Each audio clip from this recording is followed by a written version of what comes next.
From contract killings to drug trafficking, this Dutch murder cartel has been involved in some of the most heinous crimes in recent history. Their sinister web of connections and the brutal tactics they employ have shocked the world, leaving many wondering how such an organization could have flourished for so long. Join us as we delve into the story behind the infamous Caloh Wagoh and uncover the chilling truth behind their reign of terror. Here we begin. The fact that the big mafias of the world resort to murder in order to maintain their power, prestige, and control, including the Dutch Mocro Mafia such as Ridouhan Taghi, is nothing new to us. Either their trust has been broken or they turned out to be crown witnesses to the prosecutors against the members who are the prime reasons for such murders. Their main goal is to protect themselves, their identity, and their gang from getting disrupted by a third-party source that would incur losses and behave like a thorn in their path. As per the reports, each member of the Caloh Wagoh gang has committed at least one homicide. Let's dive into the video to unveil these members and take a closer look at the crimes these members have committed. In most cases, the murderers turn out to be young, immature teenage boys or young adults who do not understand the full ramifications of the consequences of such attempts in greed for money and are often provoked by anger and desire to take revenge by resorting to killing individuals. In 2016, two criminal associations, namely the Trailer Trash Motorcycle Club and the Crips from The Hague, merged to form a united gang as the Trailer Trash Motorcycle Group that demonstrated much more power. This group was mainly formed by young males and other people living in the trailer parks in Suriname who were made to contact one of the greatest criminals of all time, Taghi. A rising and enthusiastic criminal named DELANO was set to prove himself to Taghi and attempted a free kill. He succeeded. They joined hands and started their venture. This was just the very beginning of their cooperation, as Taghi pays a handful of 70k euros for every murder carried out successfully. JAIR Wessels was shot dead in the daytime at the parking lot in Brooklyn. JAIR spent most of his time in Spain with a lavish lifestyle and was quite well known to the authorities. The mishap occurred when he came to the Netherlands to witness his daughter's performance at an event. He had an appointment with an interior designer and drove his rented Volkswagen to meet him. 45 minutes later, he headed to his next destination, the Brooklyn station. While he was on his way, suddenly a black car pulled off and parked his car in the same spot where he was about to park his car. To his utter surprise, a man covered up in a black mask started firing at him, and after multiple shots, he was no longer alive. Tony De Gea, a member of the Caloh Wagoh, was responsible for the murder and was considered one of the primary suspects in the case.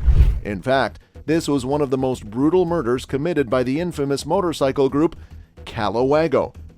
Tony was the one to drive the getaway car after the murder, and the two perpetrators, one being Tony, switched to a different getaway car and filled the first one with gasoline to set it on fire. But there was a twist. Somebody stood near the garbage cans at the exact moment and watched over the incident. How could they leave behind evidence? They were compelled to shoot the innocent person at the corner of the road. Next comes another plot twist.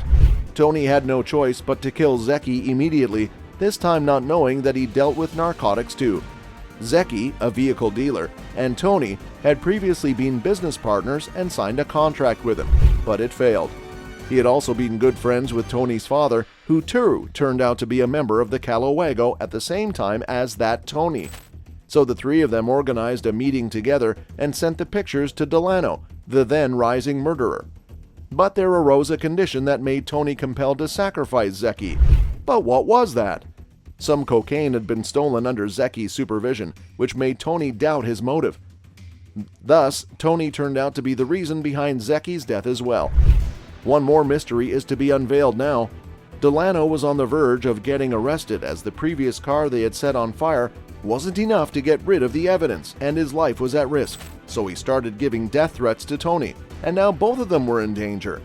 Tony finally felt the game was getting over for him.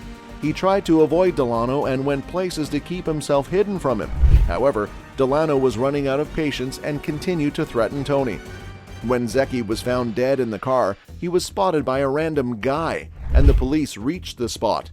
Zeki had informed someone earlier that he needed to go for an appointment to rent his car, and it had been assumed that Greg R. DELANO's right hand committed the murder.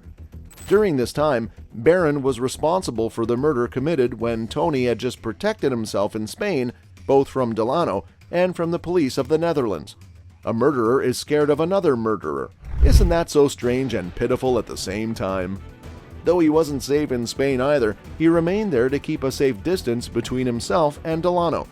But his family, who stayed alone in the Netherlands, bothered Tony, which was his weakness. What scared him more was that DELANO was well aware of that. This puts his family in a much more precarious position than ever.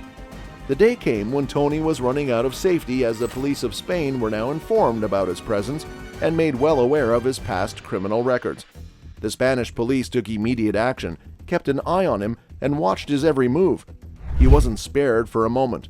Starting from his apartment, several observation teams were set up throughout the building and were watched over for the whole 24 hours. The Spanish people also took photographs of Tony, including his father, and sent them to the Dutch police. The Spanish police made an arrest and set up a special police unit in case a firefight broke out. Tony was finally arrested, handed over to the Dutch police, and brought back to the Netherlands for further interrogation. What happens next is shocking. Unlike most criminals who would choose to remain silent and bear the punishment, he decided to speak up and gave his first statement. He confessed everything he did and disclosed all the minor details and their master plans, how they did it, and who the perpetrator had been.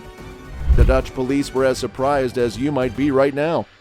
Tony of Caloh Wagoh is still suspected of murdering JAIR, and the liquidation in Brooklyn is all that prompted Tony to join justice.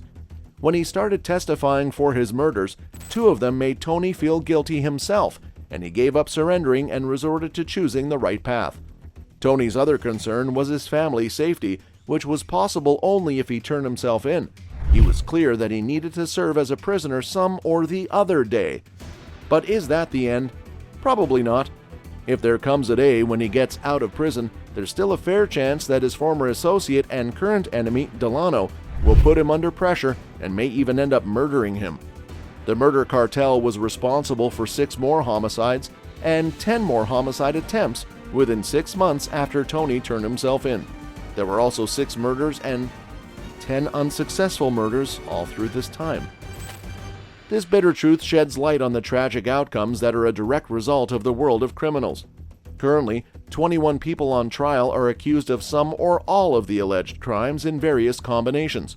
4 of the 21 apprehended were given life sentences, and the other 14 suspects received penalties ranging between 1 to 30 long years. According to FRI, 3 men were found not to be guilty throughout the duration.